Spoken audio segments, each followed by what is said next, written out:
Hey everyone, welcome to the Haze Reverb video.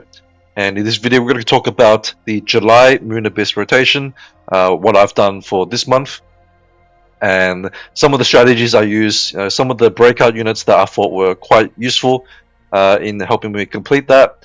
Also, I will discuss a little bit of the strategies you should use for doing lower level clears, which also is the recommended. I wouldn't bother doing a high level because it's very tedious, takes a lot of time, and it's also quite tough.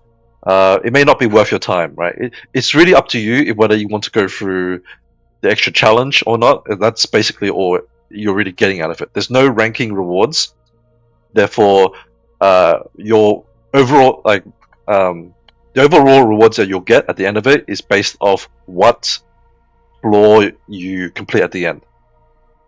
So if you look at the target rewards, it's a little bit difficult to see because I've already completed it, but the highest rank is level 80, and then below that is level 30, which is a very significant difference, and the difficulty is like night and day. It's completely different. And therefore, I'd say the majority of people, I would just recommend doing level 30, just get it over and done with, and you'll get all the important rewards. The only real benefit of doing tier 80 is that you get the currency for trading in for frames, right, for your avatar, which is a little whatever. Like maybe you like that sort of thing, like a bit of a collection thing. That's fine, but I would just stick to level 80 and just get it done as easy as possible. Now I have completed floor 89 this month, which is my current highest that I've ever done, and probably I won't bother doing anything further than that because I just can't be bothered. But I will discuss my my journey and some of the things that I did to achieve that. Now, first of all, this is the haze points, right? I did get a question explain what nodes to disable and all that, which I will go over. Now, for 89 specifically, I turned off life potion and also reflect. It's just the most annoying things to deal with on these nodes, and I just didn't want to bother with it for completing this month's rotation. So I turned those off. Now, if you're doing tier 80, my recommendation is you actually turn reflect on. Then you turn off the armor.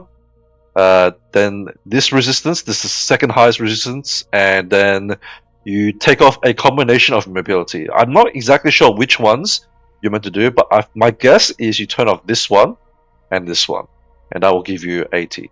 But test it out. You might want to test out the opposite direction as well and see which one is better for you.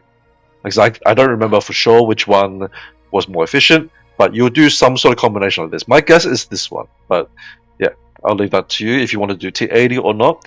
Now, if you're doing tier 30 or below, you have much more leeway, and you just basically turn off all of the damage reduction nodes, right? So you just turn off all like this. You turn off reflect. A lot of things that you don't have to worry about. You can turn off the taunt immunity as well. That is another one that's really nice to get rid of. And just go for a very easy clear, right?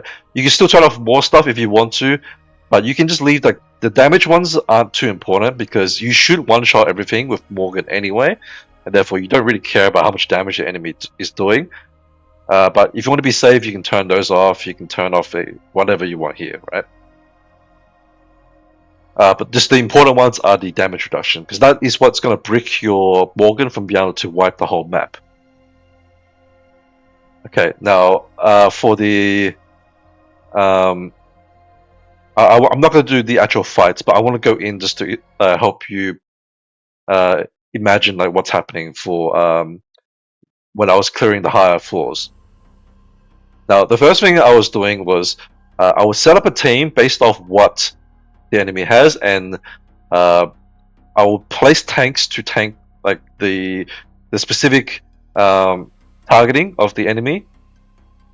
Taking note that I'm using Skadi here because she has fixed damage, which is why you're able to clear, with all these damage reduction nodes, right? As long as you have Skadi, she will always do enough damage to one-shot everything. Other fixed damage units can also be used like Chiaki and Xiaoyan, but I was just primarily using Skadi. Right, so you put your tanks in positions where they'll tank the enemy hits if they move. Some of them, obviously, they will eventually move because Scarly takes some time to kill everything, right? Even the heavies, they'll skip a charge phase, but then they'll attack. And you just need something to block their attack, otherwise, just to protect your Scarly and your supports, right? And basically, using the rest of your slots is like to tank the enemy. One little thing here with like these 3 units all have different targeting, right? So you can see here, this one will attack like this one attacks like that, this one attacks like this. But if you have only 1 unit in here, then they'll all target this one, right? And as long as this unit can tank all these like damage types, like if they were ignoring, oh, let's say I had tank right here, right? Now this would be a bad idea because this mob does ignore dodge, right? And tanker is a dodge based unit, and therefore this wouldn't work. That's why I put Shushu here, because she's not a dodge type, right? And then all of these she can tank without any issues. And basically what you have to do is just check each unit's abilities and see whether they have any damage ignore. There'll be some that ignore armor or they reduce your armor, and obviously you don't want to use an armor tank for those.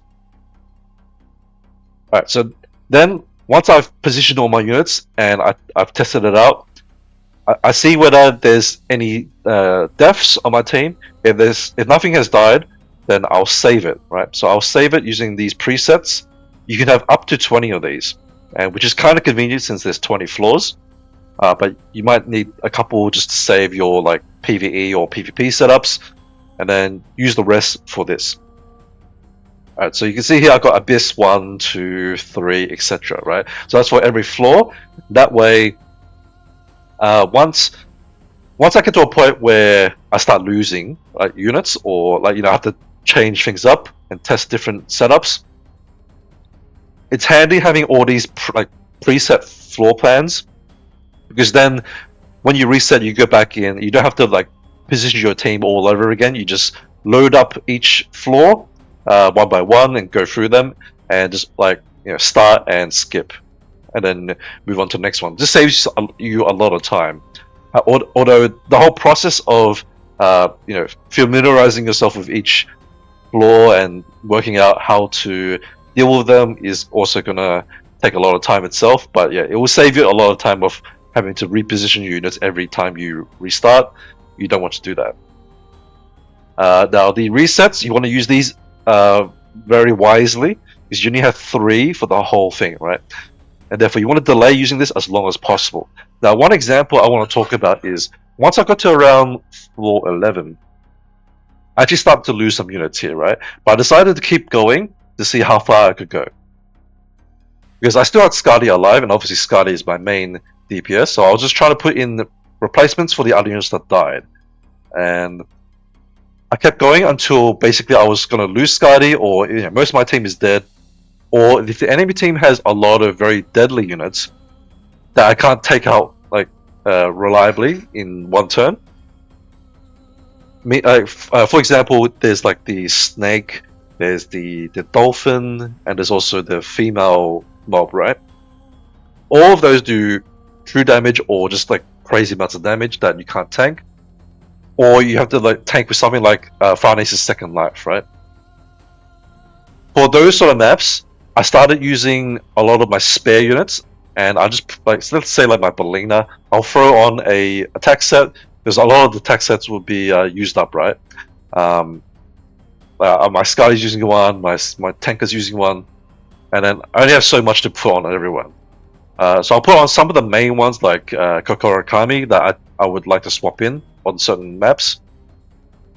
But yeah, but otherwise, any unit that I haven't used for ages, I haven't used Zhao Meng for a long time as an example, but I can use her here by just throwing on a random set and getting her to try to take out a unit, right? Because she has ignore armor, so at least she's doing a certain amount of damage that ignores part of their damage reduction, and that can still take out a unit, right?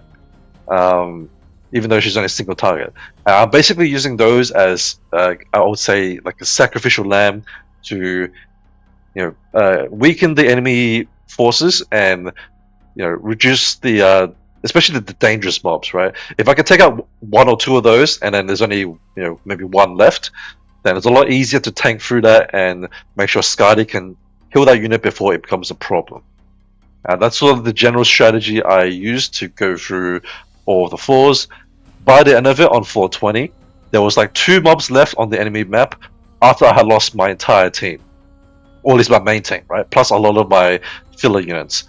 I scrounged up like the last couple, like I had Alice remaining, and I used her to kill off those last 2 units, right?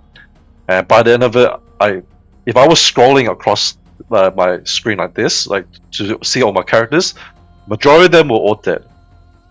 Because I favorite anyone that I would use in, that I think I would use while doing this, just so that it takes less time to find them. But yeah, they were all like red down here or like unconscious.